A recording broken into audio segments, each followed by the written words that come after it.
अऊज़ु बिल्लाहि मिनश्शैतानिर्रजीम बिस्मिल्लाहिर्रहमानिर्रहीम। Dear students, Assalamu alaikum. Our subject operational research. What is operational research? There are many definitions about the operational research, some of which. The first definition of Arthur Clarke. Operational research is an art of winning wars without actual fighting. ये जो definition है ये Arthur clock scientist ने दी थी, लेकिन जो next definition है HM. Wagner की, वो बहुत बेहतरीन डेफिनेशन है। वो क्या कहता है जी? OR यानी operational research is a scientific approach to the problems को सॉल्व करने के लिए जो हम साइंटिफिक टेक्निक इख्तियार करते हैं, इस प्रोसेस का नाम ऑपरेशन रिसर्च है। लेकिन जो in my point of view, जो मैं कहता हूँ, मेरे राय में ऑपरेशन रिसर्च दरअसल ये है कि दिए हुए रिसोर्सेज का बेस्ट पॉसिबल जो यूज़ है ताकि हम मैक्सिमम रिज़ल्ट हासिल कर सकें, इसी का नाम ऑपरेशन रिसर्च है। यानी गिवन लिमिटेड रिसोर्सेज में अटमोस्ट या मैक्सिमम रिज़ल्ट हासिल करना ऑपरेशन रिसर्च कहलाता है। लीनियर प्रोग्रामिंग क्या है जी? मुख्तलिफ डिफरेंट टूल्स हम इख्तियार करेंगे ऑपरेशन रिसर्च के हवाले से, प्रॉब्लम्स को सॉल्व करने के हवाले से। इसके हवाले से हमें कुछ चीज़ें यहाँ देखना पड़ेंगी, कुछ टेक्निक्स इख्तियार करना पड़ेगी, हमें कुछ बेसिक चीज़ों का पता होना चाहिए, वो मैं आपके सामने डिस्कस कर रहा हूँ। सबसे पहले हम देखते हैं जी लीनियर प्रोग्रामिंग क्या है। Linear programming is a mathematical technique for determining the optimal solution and obtaining a particular objective when there are alternative uses of resources। अब इसमें आसान बात करें इसमें तो ये बनेगी, लीनियर प्रोग्रामिंग मैथमेटिकल टेक्निक है। What is linear programming? Technique है, बल्कि मैथमेटिकल टेक्निक है जिसमें हम ऑप्टिमल सॉल्यूशन हासिल करने की कोशिश करते हैं। और ऑब्जेक्टिव क्या होता है? कॉस्ट को मिनिमाइज़ करना, प्रॉफिट को मैक्सिमाइज़ करना। ये हमारा क्या कहलाता है? लीनियर प्रोग्रामिंग है। ये टारगेट है लीनियर प्रोग्रामिंग का। अच्छा, अब ये वर्ड प्रोग्रामिंग क्यों इस्तेमाल किया गया? ताकि हमें optimal allocation of limited resources का काम हो सके, लिमिटेड रिसोर्सेज में ऑप्टिमल सॉल्यूशन की तरफ जा सके। अब लीनियर प्रोग्रामिंग में लीनियर फंक्शन इस्तेमाल होगा। लीनियर फंक्शन सब जानते हैं कि लीनियर फंक्शन वो फंक्शन होता है जो सिंगल वेरिएबल फंक्शन हो, जिसमें आने वाला फंक्शन सिंगल वेरिएबल हो, तो वो हमारे पास लीनियर फंक्शन कहलाता है। लीनियर फंक्शन वो फंक्शन जिसका ग्राफ बनाया जाए स्ट्रेट लाइन बनती है। ऑब्जेक्टिव फंक्शन क्या है जी? अगली टर्म ऑपरेशन रिसर्च में अगली टर्म हमारे पास क्या है? It is a linear function of decision variables. यानी एक ऐसा फंक्शन दिया जाएगा जिसमें वेरिएबल्स इस्तेमाल होंगे। अच्छा, डिसीजन वेरिएबल क्या है वो मैं अभी आपको बता देता हूँ। वो वेरिएबल्स जिनकी वैल्यूज़ अप्लाई करने से हमारे ऑब्जेक्टिव फंक्शन की वैल्यू कम या ज़्यादा होती है। हमारे पास गिवन फंक्शन की वैल्यू पर असर पड़ता है जिन वेरिएबल्स की वैल्यूज़ की वजह से, वो डिसीजन वेरिएबल कहलाते हैं। और वो जो फंक्शन होता है वो फिर ऑब्जेक्टिव फंक्शन कहलाता है, जिनमें डिसीजन वेरिएबल्स की वैल्यू पुट की जाती है। तो इसकी डेफिनेशन दोबारा से पढ़ते हैं ऑब्जेक्टिव फंक्शन की। It is a linear function of decision variables z equal x1 plus x2। कोई ना कोई हमें एक फंक्शन दिया जाता है, लीनियर फंक्शन, जिसमें वेरिएबल्स इन्वॉल्व होते हैं जो कि डिसीजन वेरिएबल होते हैं। Is the most typical form of objective function or maximise of f of x or minimise f of x. ये वो फंक्शन जिसको हमने मैक्सिमम बनाना होता है या मिनिमम बनाना होता है, ऑब्जेक्टिव फंक्शन कहलाता है। फिर से देखते हैं जी आसान लफ्ज़ों में। ऑब्जेक्टिव फंक्शन दिया हुआ वो फंक्शन होता है जिसकी वैल्यू को मैक्सिमम बनाना हमारा टारगेट होता है या फिर मिनिमम बनाना हमारा टारगेट होता है, वो ऑब्जेक्टिव फंक्शन कहलाता है। अब ये मैक्सिमम बनाने से क्या मुराद है? जैसे इंडस्ट्री में प्रॉफिट को मैक्सिमम बनाया जाता है, तो इसका मतलब है अगर प्रॉफिट हमारा ऑब्जेक्टिव फंक्शन हो तो क्या करेंगे, उसे मैक्सिमाइज करेंगे। और कास्ट, उसे क्या किया जाता है, मिनिमाइज किया जाता है। अगर कास्ट हमारा ऑब्जेक्टिव फंक्शन हो तो उसे मिनिमाइज करना पड़ेगा। तो ऑब्जेक्टिव फंक्शन वो फंक्शन है जिसके लिए हमें ये टारगेट दिया जाता है कि इसको एक्सट्रीम वैल्यू इसकी देखें, मैक्सिमाइज करना होता है या फिर मिनिमाइज करना होता है। Constraints, these are the linear equations arising out of the practical limitations. The mathematical form of constraint f of x less than equal b ORR f of x greater than equal b ORR f of x equal b। यानी हमारे पास practically जो हमारे पास situation होती है problem की, उसमें जो limitations आती हैं, कंडीशंस आती हैं, शर्तें आती हैं, आयद होती हैं, उनको हम इक्वेशन बना लेते हैं जो कि कंस्ट्रेंट कहलाती हैं।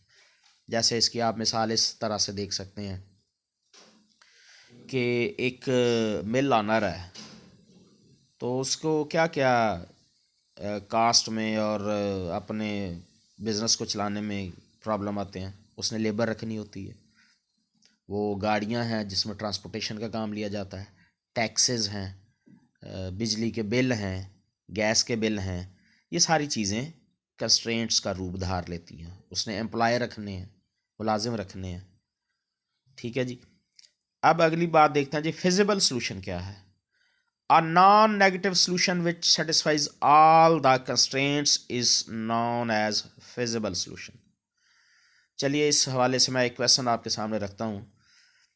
फिजिबल सॉल्यूशन, हमारे पास जो कोऑर्डिनेट सिस्टम होता है, कार्टेशियन कोऑर्डिनेट सिस्टम, जिसमें दो एक्सिस होते हैं, एक्स एक्सिस और वाई एक्सिस। तो एक प्लेन पर हमारे पास 4 क्वाड्रेंट होते हैं। आपसे ये सवाल है, बताइए फिजिबल सॉल्यूशन का रीजन किस क्वाड्रेंट में आएगा। डेफिनेशन को आपने जहन में रख लेना है। A non negative solution which satisfies all the constraint is known as feasible solution. ठीक है जी, ये हमारी थी पहली टर्म। अब अगली नेक्स्ट टर्म देखते हैं जी, ऑप्टिमल सॉल्यूशन क्या है। ऑप्टिमल सॉल्यूशन क्या, the solution where the objective function is maximize or minimize is known as the optimal solution। देखिए किसी प्रॉब्लम के कई एक सॉल्यूशन हो सकते हैं, लेकिन कई एक सॉल्यूशन में से वो सॉल्यूशन, या यूं कह लें एक्स वाई की वो वैल्यूज जो हमारे फंक्शन को मैक्सिमम बना देंगी, वो ऑप्टिमल सॉल्यूशन होगा। मैं फिर से कह रहा हूँ, हम जब इक्वेशंस को सॉल्व करते हैं तो वेरिएबल्स की वैल्यूज़ आ जाती हैं, तो वेरिएबल्स की कई वैल्यू आती हैं, मगर वो वैल्यूज़ जो हमारे सॉल्यूशन को मैक्सिमम कर दें या मिनिमाइज कर दें, वो फिर ऑप्टिमल, वो आम सॉल्यूशन नहीं होगा, स्पेशल सॉल्यूशन होगा। वो क्या कहलाएगा जी, optimal solution. General linear programming problem क्या है जी, अमूमन हमारे पास गिवन फंक्शन होता है जी की सूरत में, वेरिएबल्स उसमें होते हैं। ठीक है जी। फिर आगे हमारे पास इन वेरिएबल्स की इक्वेशंस होती हैं। वो इक्वेशंस जैसे x plus y less than equal b हो सकता है, x plus y greater than equal b हो सकता है, x plus y equal b भी हो सकता है। तो ये सारी इक्वेशंस होती हैं। ठीक है। और वेरिएबल जितने इसमें इन्वॉल्व होते हैं सारे पॉजिटिव वेरिएबल्स होते हैं। अब ये हमारी इस जनरल लीनियर प्रोग्रामिंग की सम अप करके अगर हम लिखें तो कैसे लिखा जाएगा, z equal summation from i1 to n cj xj, यानी फंक्शन में जितने वेरिएबल्स हैं उन सब का सम करके इधर लिखा गया है। और फिर हमारे पास जो इक्वेशंस होंगी उनका समेशन बनाकर लिखा गया है, और सारे वेरिएबल्स हमारे पॉजिटिव होते हैं। ये वेरिएबल्स डिसीजन वेरिएबल कहलाते हैं। अब हमारी है जी, सबसे पहले सॉल्यूशन की तरफ अब हम बढ़ते हैं कि इन चीज़ों का सॉल्यूशन कैसे मुमकिन होगा। Graphical solution of linear programming problem. Graphical solution हमारे पास एक प्रॉब्लम है 2x लेस दैन इक्वल 4। इसमें हम 2 से डिवाइड करते हैं जी दोनों तरफ सॉल्यूशन में, तो x लेस दैन इक्वल 4 आएगा। एसोसिएटेड इक्वेशन क्या बन जाएगी? एसोसिएटेड इक्वेशन से ये मुराद है आपकी इनइक्वालिटी को अगर हटा दिया जाए, इक्वेशन को बीच में लाया जाए, तो वो जो इक्वेशन बनेगी उसे हम एसोसिएटेड इक्वेशन कहते हैं। तो x equal 4 is the associated equation. ठीक है जी। अब इसमें हम 0 0 पुट करते हैं। जब 0 पुट करते हैं तो ये 0 लेस दैन इक्वल 4 आएगा। x इक्वल 2 को हम ड्रा करेंगे, चेक करते हैं कि हमारी इनइक्वालिटी वो ट्रू होती है या फॉल्स होती है। तो गिवन इनइक्वालिटी में जब 0 0 पुट करेंगे तो ये देखें हमारे पास जो 0 लेस दैन इक्वल 4, इसका मतलब ये ट्रू है। अब इनइक्वालिटी को x इक्वल 2 को कोऑर्डिनेट एक्सिस पर ड्रा किया।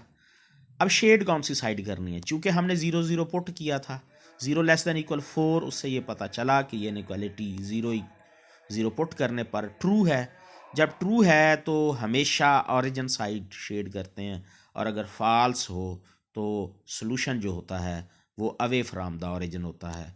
तो ये आपको नज़र आ रहा होगा कि इस ग्राफ के अंदर x इक्वल 2 पर एक लाइन बनाई गई, वो जो ड्रा की गई, उसके बाद शेडेड रीजन जो है ऑरिजिन की तरफ है। ये हमारा आंसर है। दूसरा देखिए जी, हमारे पास अब 2 वेरिएबल में इनइक्वालिटी आ गई है, 2x minus 2y less than equal 3।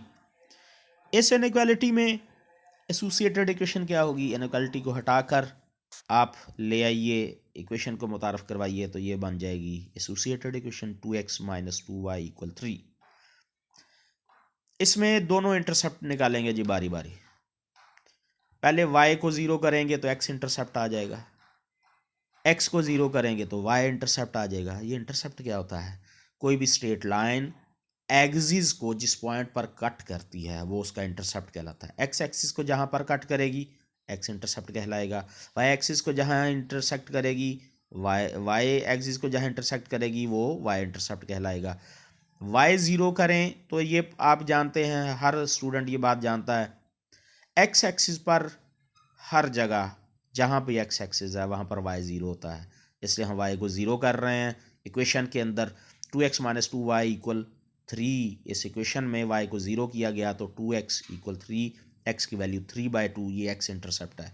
यहाँ पर y 0 है तो पेयर क्या बन गया? एक पॉइंट बन गया, 3/2 x की वैल्यू और y की 0, ये हमारे पास एक पॉइंट बन गया। अब y इंटरसेप्ट निकालना है तो x की 0 कीजिए, उस इक्वेशन में कौन सी? 2x माइनस 2y इक्वल 3 में 0 किया गया, x minus 2y equal 3, y की वैल्यू माइनस 3/2।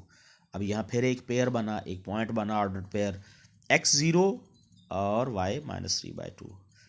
अब ज़रा ऐसे इनइक्वालिटी को चेक कीजिए, 2x minus 2y less than equal 3 को 0 0 पुट करने से 0 0 पुट कीजिए।